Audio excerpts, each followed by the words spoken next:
làm theo kiểu lính hồi xưa.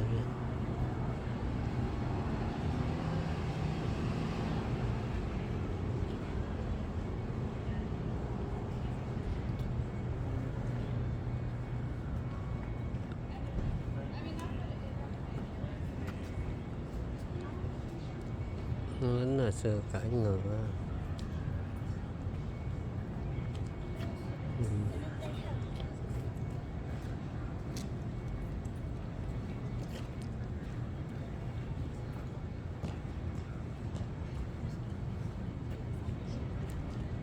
Giống như lính cò bò hồi xưa.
Này là diễn lại giống súng hồi xưa.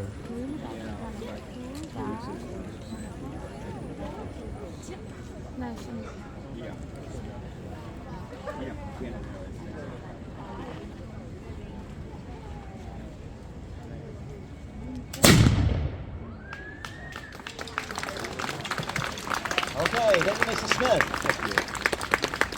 Okay, so to the other firearm you would see used here, this is the primary weapon that was used in the siege and battle of the Alamo. It is basically a pipe.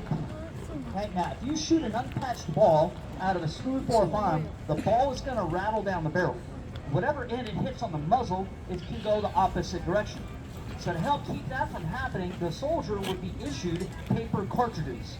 So this would have the ball powder rolled up in a paper tube. So it's all there. And the paper is the wadding. This will help keep the ball from rattling down the barrel, giving us more of a straight shot. Now, because these are not rifled, when the ball comes out, it's out there after about 100 yards, that ball will begin to turn, much like a knuckleball does in baseball. Up, down, left, right, we don't know where it's going to go. So if we hit anything beyond that range, so to make up for the inaccuracy of this weapon is why armies would have their infantry stand in a line, elbow to elbow, and we have them all fire together at once in mass volleys. Doing that, we're going to hit more of the enemy on the battlefield. But the enemy's doing it to us. Same thing. So the battlefield at this time is about speed of loading. And that is why we use the musket over the rifle. As I mentioned earlier, the hunting rifle can take up to a minute to load one shot. Well, the trained soldier with the musket, he should load this under 20 seconds. So he should be getting 3, possibly 4 shots a minute, compared to 1 with carrying the weapon on the march. And if you were infantry in the line, the weapon would go on the left shoulder. Now we're going to tell the men to load by 12 commands. Load. Open pen. Handle cartridge. Now, as I said before, the cartridge is a paper tube. It has ball and powder rolled up in it.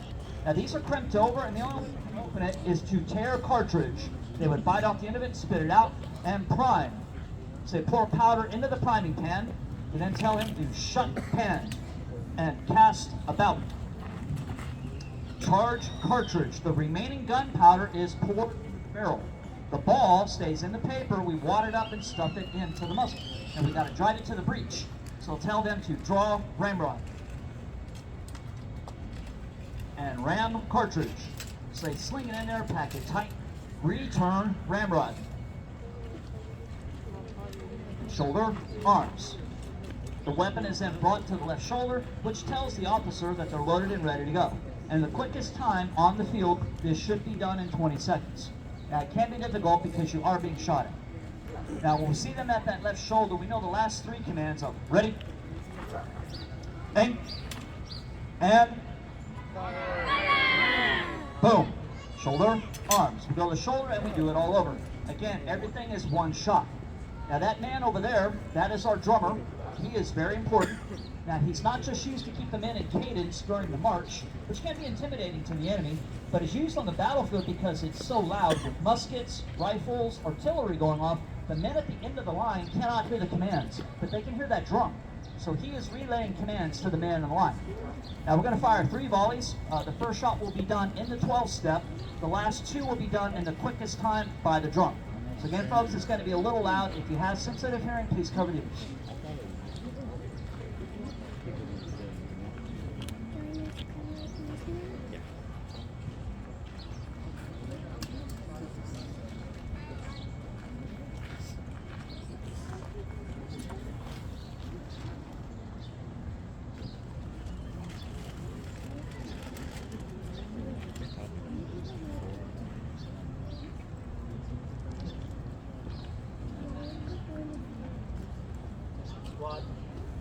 Squad, load by 12 commands. Load. Open, pen. Handle, cartridge. Tear, cartridge. Prime. Shut, pan. Cast, about. Charge, cartridge.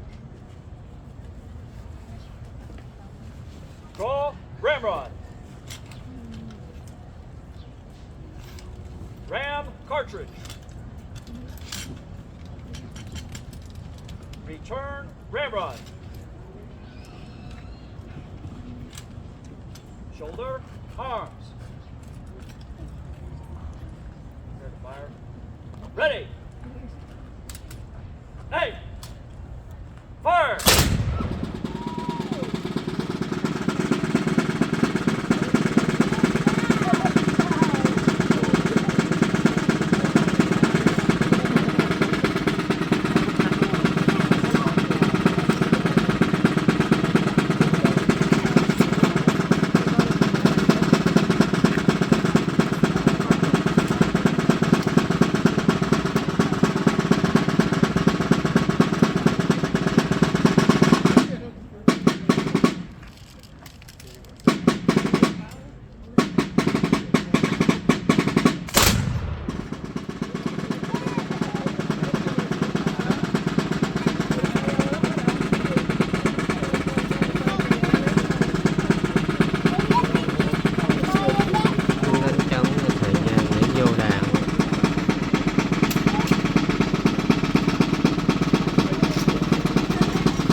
A roof is added to the church, along with a bell-shaped gable to the top, giving the Alamo its iconic facade.